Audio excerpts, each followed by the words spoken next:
को कि पेट्रोलियम मसनूआत की कीमतें कम हो जाएंगी क्योंकि आलमी मंडी में एकदम पेट्रोल की कीमत नीचे चली गई है। लेकिन पाकिस्तान के मौजूदा रजीम ने यह फैसला किया कि जितना हो सके मजीद अभी पैसा कमाया जाएगा। देखें, जब लाखों करोड़ों लोग रोजाना बहुत सारा पेट्रोल इस्तेमाल कर रहे होते हैं और बेशुमार पेट्रोल पाकिस्तान के हर पेट्रोल पंप पे बिक रहा होता है, तो जितना वो पेट्रोल महंगा बिकेगा उतना ज्यादा पैसा सरकार की जेब में जाएगा। ना सिर्फ सरकार की जेब में जाएगा बल्कि जो बड़े बड़े डीलर्स हैं उनकी जेबों में भी जाएगा। पूरा एक माफिया है जो इस कारोबार के अंदर मुलव्वस है। और पाकिस्तान में जब भी कभी अवाम का और माफिया का मुकाबला होता है तो 99% माफिया जीतता है, क्योंकि माफिया हमेशा अपने मफाद के लिए इकट्ठा हो जाता है। माफिया हमेशा अपने फायदे के लिए सर जोड़ के बैठ जाता है, लेकिन अवाम कभी भी अपने फायदे के लिए इकट्ठी नहीं होती। वो कभी भी बाहर नहीं निकलते, कभी भी अपने मफाद के लिए आवाज नहीं उठाते, इसलिए माफिया अपनी मनमानी करता है। इस मरतबा यह हुआ कि आलमी मंडी में पेट्रोलियम मसनूआत की कीमतें बहुत कम हो गई, बल्कि टके टोकरी हो गई। कीमतें वहां पहुंच गई जहां वो जंग से पहले भी नहीं थी, और ये उम्मीद की जा रही थी कि ये कीमतें वापस अपनी असली सतह पे आएंगी, या कम से कम 150 रुपए लीटर तक तो आएगा जहां इमरान खान साहब छोड़कर गए थे। ज्यादा नहीं तो वहां तक तो पहुंच जाए, क्योंकि इमरान खान बहुत महंगा पेट्रोल खरीद के आलमी मंडी से 150 रुपए लीटर में बेच रहा था और उसमें भी वो मुनाफा कमा रहा था। अब जो मौजूदा सरकार है ये इमरान खान की निस्बत लगभग 30% सस्ता पेट्रोल अब खरीद रहे हैं, और उसके बावजूद 150 रुपए का नहीं बेच रहे, 300 रुपए का बेच रहे हैं। और एक हफ्ता मजीद इन्होंने ये कीमतें बरकरार रखने का फैसला किया। हालांकि हुकूमत के अपने लोग, एस्टेब्लिशमेंट के अपने लोग, वो भी सर पकड़ के बैठे हुए हैं। सहाफी और दानिश्वर वो बार बार ये कह रहे थे कि जी पेट्रोल की कीमतें कम करें आप। वुज़रा ने यह दावा किया था कि जिस रफ्तार से हम ये पेट्रोल और डीजल की कीमतें बढ़ा रहे हैं, इसी रफ्तार से हम पेट्रोल और डीजल की कीमतें कम भी करेंगे। लेकिन उस रफ्तार से ना तो पेट्रोल की कीमत कम हुई, ना तो डीजल की कीमत कम हुई, बल्कि अब होगा यह कि अरबों रुपया पाकिस्तानी आवाम की जेबों से मजीद लूट मार करके निकाल लिया जाएगा। यही तरीका वारदात है। कभी जंग के बहाने पैसा लूटो, कभी अमन के बहाने पैसा लूटो, कभी मुश्किल फैसलों का कहकर पैसा लूटो, कभी कौम को हमारा साथ देना पड़ेगा ये कहकर पैसा लूटो, और कुछ भी करके ये पैसा लूटते रहते हैं। इनको दूसरा तरीका ही कोई नहीं आता, क्योंकि पाकिस्तान की मईशत चल नहीं रही। अगर मईशत चल रही होती ना तो इनको इस तरह आवाम की जेबें काटने की जरूरत ना पड़ती, लेकिन ये फिर भी शायद काट ही लेते, क्योंकि ये देखे ना, और रिपोर्टें भी आ रही हैं कि पार्लियामेंट की मंजूरी के बगैर 3177 अरब रुपए खर्च कर दिए गए। यानी ये कैसे हो सकता है कि एक मुल्क में पार्लियामान मौजूद है और पार्लियामान को ऐसा बेवकूफ किया गया है कि पार्लियामान की मंजूरी के बगैर आप जो मर्जी कर लें। देखें ना, अमेरिका में भी पेंटागन ने पैसा खर्च किया जंग के ऊपर। उन्हें दोबारा पैसा चाहिए था, 80 अरब डॉलर से ज्यादा उन्होंने मांगे। 87 अरब डॉलर डोनाल्ड ट्रंप ने कहा कि वो पार्लियामेंट दे पेंटागन को जंग की बंद में। तो वो पैसा उनकी पार्लियामेंट से मांग रहे हैं। जब तक वो अप्रूवल नहीं देगी वो पैसा उन्हें नहीं मिलेगा, पेंटागन को नहीं मिलेगा जो दुनिया की सबसे ताकतवर फौज है। लेकिन यहां पे पूछते ही कोई नहीं पार्लियामान को। पार्लियामान की मंजूरी के बगैर 3177 अरब रुपए खर्च कर दिए गए। ये कितनी बड़ी अमाउंट बनती है आप जानते हैं? ये 10 अरब डॉलर से ज्यादा पैसा बनता है, लगभग 11, साढ़े 11, 12 अरब डॉलर। इतना पैसा इन्होंने खर्च कर दिया और परवाह ही नहीं की। मुख्तलिफ वजारतों में अरबों रुपए की बेकायदगियां हुई हैं, रिपोर्टें सामने आ गई, को पूछने वाले ही नहीं है। मरियम नवाज साहब अपने खर्चों के बारे में बताती नहीं है। सवाब दीदी फंड्स कहां खर्च हुए कोई नहीं बताता। इश्तिहारात किस मद में कितने कैसे खर्च किए कोई नहीं बताता।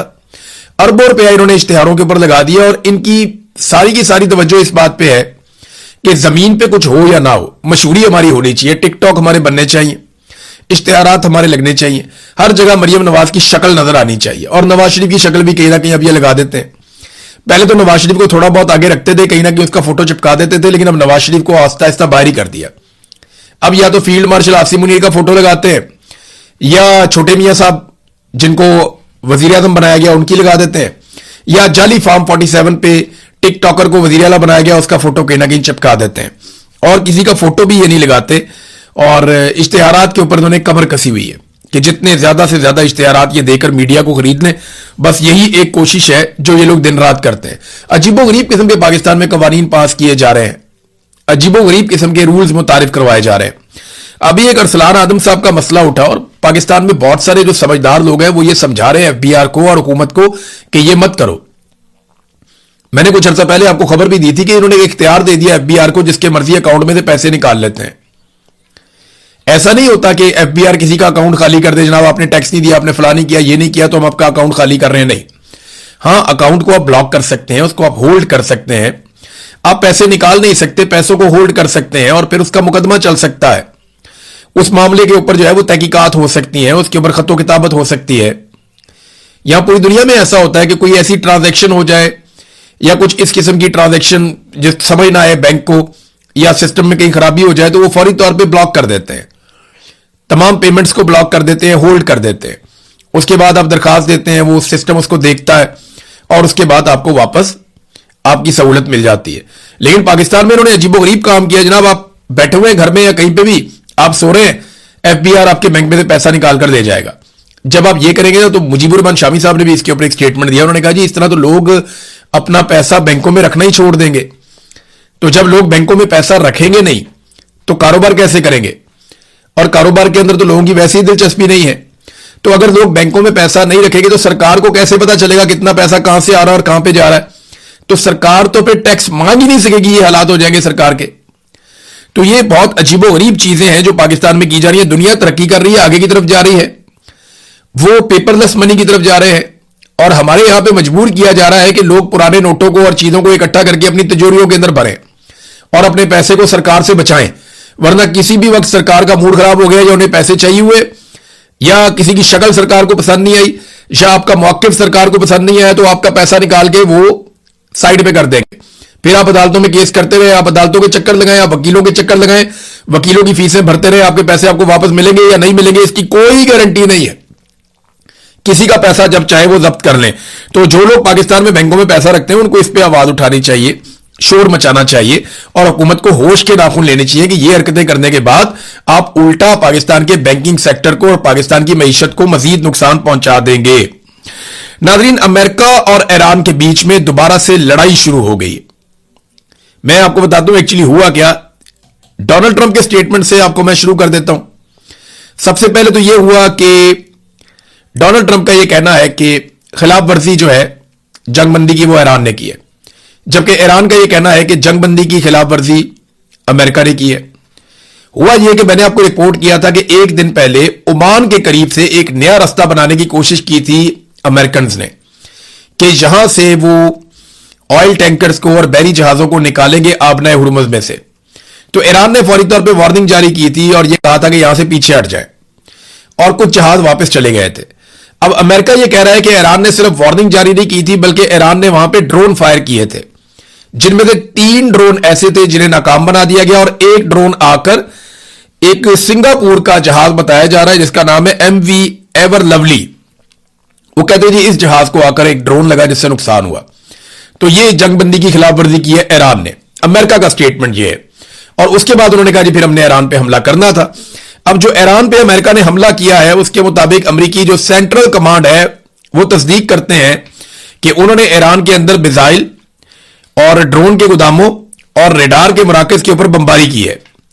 जहां से वो ड्रोन उड़ाते हैं, जहां से वो मिसाइल उड़ाते हैं और जहां पे उनके रेडार लगे हुए हैं, इन मराकज के ऊपर अमेरिका ने बमबारी की है।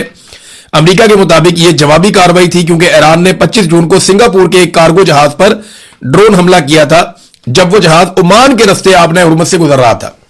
अब देखें, आबनाए हुर्मुज के मामले में ईरान और ओमान ने जिम्मेदारी उठाई है और अमेरिका ने उन्हीं के साथ बातचीत की है। तो ईरान और ओमान का यह कहना है कि यहां से जो जहाज गुजरेंगे उन्हें हम गुजारेंगे। ये पहले की तरह कभी नहीं हो सकता। हम माहौल को बचाने के लिए और सिक्योरिटी प्रोवाइड करने के लिए एक फीस लेंगे, जबकि अमेरिका कहता है यहां पे कोई टैक्स नहीं लिया जा सकता। अब इस चीज का अभी तक फड्डा पड़ा हुआ है, इन मामलात को तय होना। लेकिन इस बीच में अमेरिका ने वहां से कुछ जहाजों को गुजारने की कोशिश की जिससे एक टेंशन क्रिएट हुई और अब अमेरिका ने बाकायदा बमबारी कर दी है ईरान के ऊपर। बमबारी के बारे में जो ईरान का स्टेटमेंट है वो भी मैं आपके सामने रख देता हूं।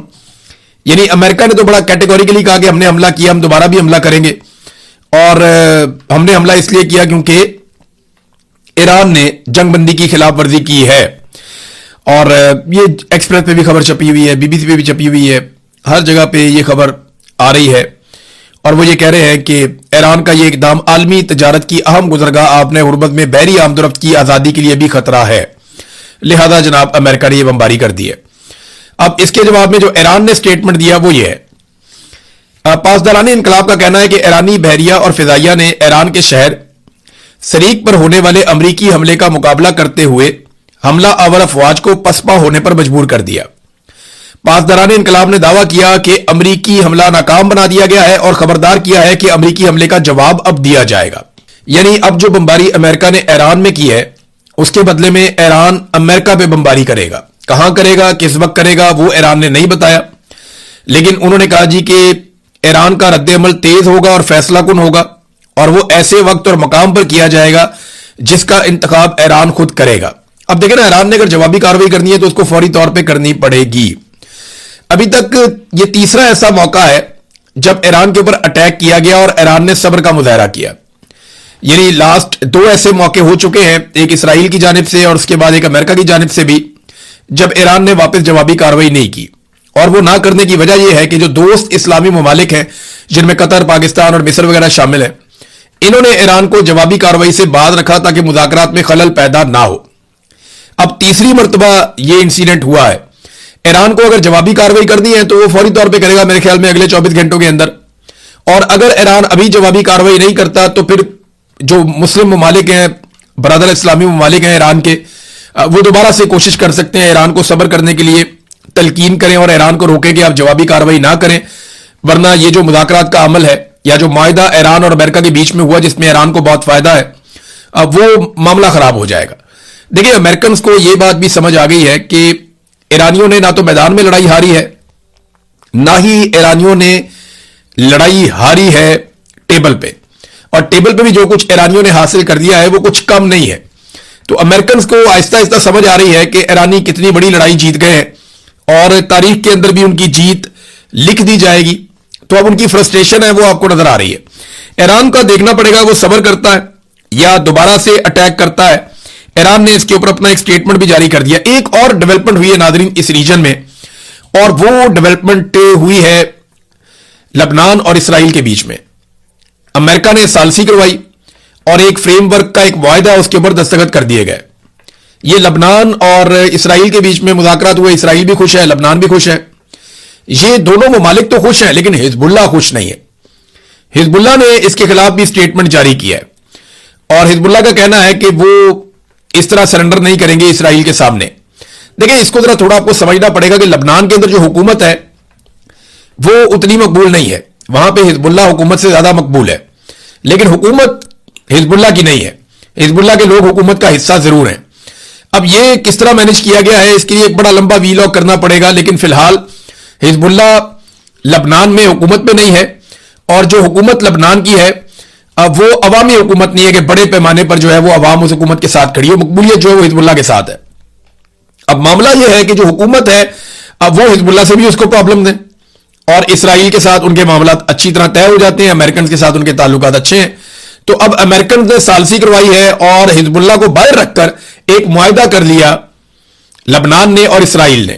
اب حزب اللہ اس معاہدے کو جو ہے وہ ایک کمزوری سمجھ رہا ہے، یعنی وہ اس طرح کا معاہدہ نہیں کرنا چاہتے تھے۔ وہ کہتے ہیں جی جو اسلام آباد کا ہمارا معاہدہ ہے، جو معاملہ چل رہا تھا ایران اور امریکہ کے بیچ میں، اس کی روشنی میں ہمیں آگے بڑھنا چاہیے تھا۔